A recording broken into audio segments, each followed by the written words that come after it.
Saludos, en este video vamos a realizar la comparación de los modelos TCP/IP y el modelo OSI. Primeramente vamos a comenzar definiendo las características de cada uno de estos modelos para posteriormente realizar la comparación entre ambos. Primeramente voy a comenzar definiendo el modelo TCP/IP. Comenzaré diciendo que este modelo se compone de 4 capas.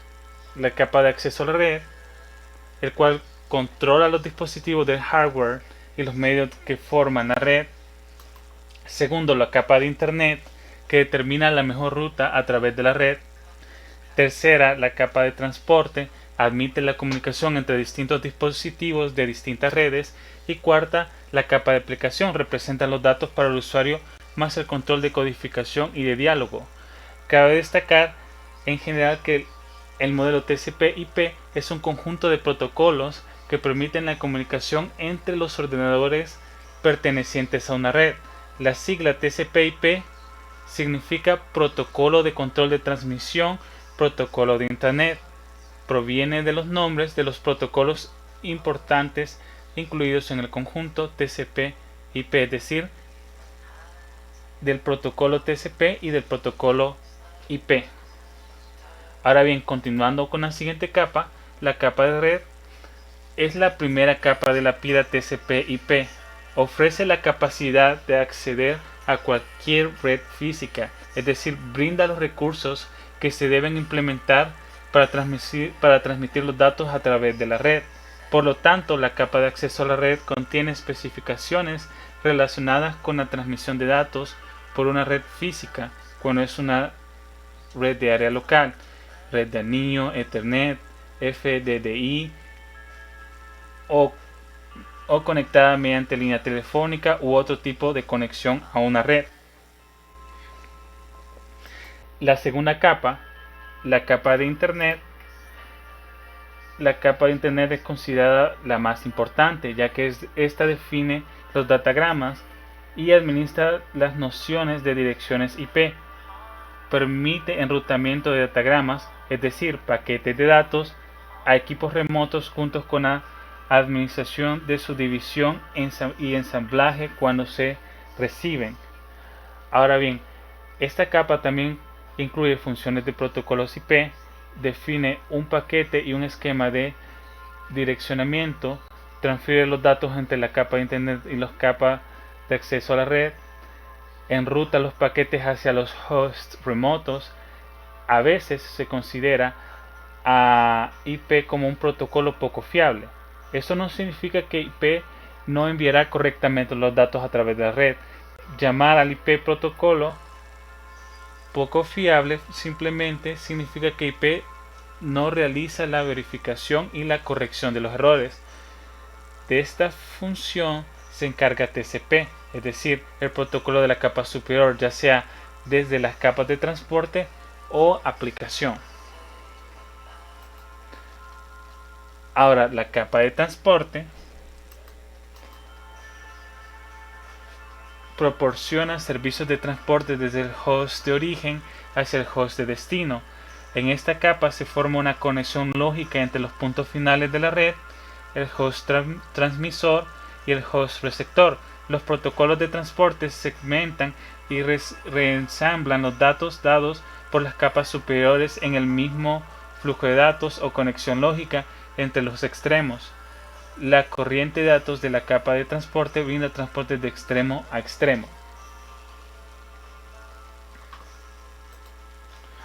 Y por último, la capa de aplicación.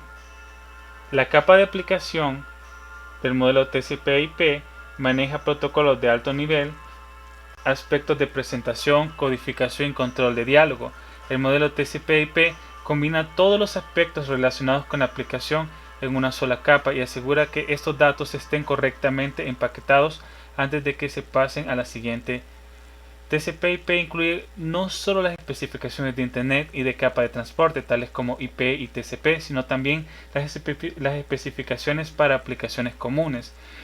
TCP/IP tiene protocolos que soportan la transferencia de archivos, email y conexiones remotas, además de los siguientes: FTP, TFTP, NFS y por mencionar un poco sobre la definición de uno de ellos. Es SMTP, protocolo de simple transferencia de correo.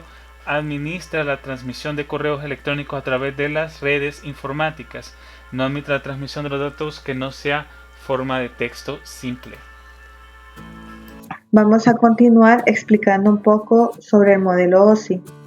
Para iniciar vamos a hacer referencia de algunos datos que nos van a servir para profundizar sobre este modelo. A finales de la década de los 70, la Organización Internacional para la Normalización, conocida como ISO, empezó a desarrollar un modelo conceptual para la conexión en red al que bautizó con el nombre de Open System Interconnection Reference Model, un modelo de referencia de interconexión de sistemas abiertos, lo que conocemos como modelo OSI. En 1984, este modelo pasó a ser el estándar internacional para las comunicaciones en red, al ofrecer un marco de trabajo conceptual que permitía explicar el modo en que los datos se desplazan dentro de una red. El modelo OSI divide en 7 capas el proceso de transmisión de la información entre equipos informáticos, donde cada capa se encarga de ejecutar una determinada parte del proceso global. Vamos a conocer un poco sobre la arquitectura del modelo OSI. Como mencionamos, está dividido en 7 capas. La capa número 7, que es la de aplicación, nos proporciona servicios de red a procesos de aplicación como correo electrónico, transferencia de archivos y emulación de terminales. La capa número 6, que es la de presentación, se encarga de garantizar que los datos sean legibles para el sistema receptor, como el formato de los datos, la estructura de los datos, y negocia la sintaxis de transferencia de datos para la capa de aplicación. La capa número 5, que es la de sesión, establece, administra y termina sesiones entre aplicaciones. La capa número 4, que es la de transporte, se ocupa de aspectos de transporte entre hosts, confiabilidad del transporte de datos, se encarga de establecer, mantener y terminar circuitos virtuales, así mismo que el control del flujo de información. La capa número 3, que es la de red, nos proporciona conectividad y selección de ruta entre dos sistemas finales y el dominio de enrutamiento. La capa número 2, que es la de enlace de datos, nos permite la transferencia confiable de los datos a través de los medios, el direccionamiento físico, topología de red, notificación de errores, control de flujo. Y la capa 1, que es la capa física, que se encarga de la transmisión binaria a través de los cables, conectores, voltaje, velocidad de datos, etc. Vamos a ir viendo cada una de sus capas, iniciando con la capa número 7, que es la capa de aplicación. La capa de aplicación nos proporciona la interfaz y servicios que soportan las aplicaciones de usuario. También se encarga de ofrecer acceso general a la red. Esta capa suministra las herramientas que el usuario de hecho ve. También ofrece los servicios de red relacionados con estas aplicaciones de usuario, como la gestión de mensajes, la transferencia de archivos y las consultas a bases de datos. La capa de aplicación suministra cada uno de estos servicios a los distintos programas de aplicación con los que cuenta el usuario en su computadora. En la capa número 6, que es la capa de presentación, puede considerarse el traductor del modelo OSI. Esta capa toma los paquetes de la capa de aplicación y los convierte a un formato genérico que pueden leer todas las computadoras. Por ejemplo, los datos escritos en caracteres ASCII se traducirán a un formato más básico y genérico. La capa de presentación también se encarga de descifrar los datos, así como de comprimirlos para reducir su tamaño. La capa de sesión es la encargada de establecer el enlace de comunicación o sesión entre las computadoras emisoras y receptoras. Esta capa también gestiona la sesión que se establece entre ambos nodos. Una vez establecida la sesión entre los nodos participantes, la capa de sesión pasa a encargarse de ubicar puntos de control en la secuencia de datos. Los protocolos que operan en la capa de sesión pueden proporcionar dos tipos distintos de enfoques para que los datos vayan del emisor al receptor, que son la comunicación orientada a la conexión y la comunicación sin conexión. La capa de transporte es la encargada de controlar el flujo de datos entre los nodos que establecen una comunicación. Los datos no solo deben entregarse sin errores, sino además en la secuencia que proceda. También se ocupa de evaluar el tamaño de los paquetes con el fin de que estos tengan el tamaño requerido por las capas inferiores del conjunto de protocolos. El tamaño de los paquetes lo dicta la arquitectura de red que se está utilizando.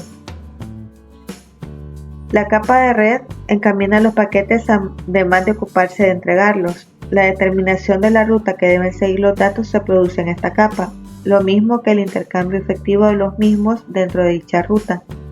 La capa 3 es donde las direcciones lógicas, como las direcciones IP de una computadora de red, pasan a convertirse en direcciones físicas. Los routers operan precisamente en esta capa de red y utilizan los protocolos de encaminamiento de la capa 3 para determinar la ruta que deben seguir los paquetes de datos. La capa número 2 es la capa de enlace de datos.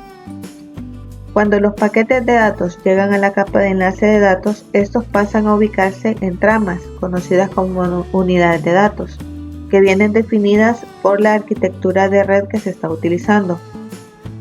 La capa de enlace de datos se encarga de desplazar los datos por el enlace físico de comunicación hasta el nodo receptor e identifica a cada computadora incluida en la red de acuerdo con su dirección de hardware. Y la capa final, que es la capa física. En la capa física, las tramas procedentes de la capa de enlace de datos se convierten en una secuencia única de bits que puede transmitirse por el entorno físico de la red. La capa física también determina los aspectos físicos sobre la forma en que el cableado está enganchado a la NIC de la computadora. En la computadora receptora de datos, la capa física es la encargada de recibir la secuencia única de bits, es decir, la información formada por ceros y unos.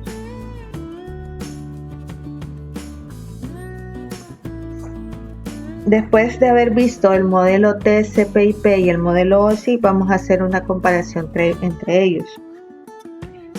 El modelo TCP/IP no se definen claramente los conceptos servicio, interfaz y protocolo. Asimismo, fue diseñado con posterioridad al protocolo, intentando iniciar la labor de síntesis que se había hecho en el modelo OSI. TCP/IP es un modelo cliente-servidor, es decir, cuando el cliente solicita el servicio es proporcionado por el servidor, mientras que OSI es un modelo conceptual. TCP/IP es tangible, mientras que OSI no lo es. TCP/IP sigue un enfoque de arriba hacia abajo, mientras que el modelo OSI sigue un enfoque de abajo hacia arriba.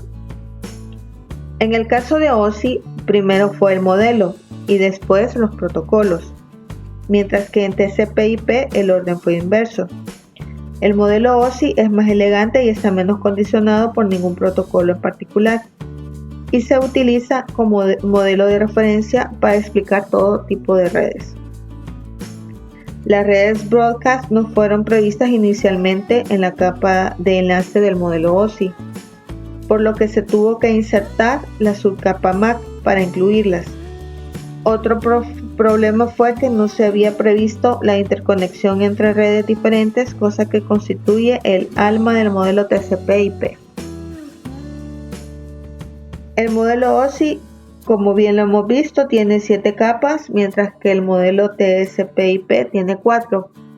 Sin embargo, ambas tienen la similitud que cuentan con una capa similar de transporte y una capa de red. Hemos llegado al final de esta exposición sobre los modelos TCP/IP y el modelo OSI, esperando, ingeniero, que haya sido de su gusto. Para nosotros ha sido una experiencia muy favorable el conocer esos modelos que son necesarios en nuestro aprendizaje. Le agradecemos y le decimos muchas gracias a todos.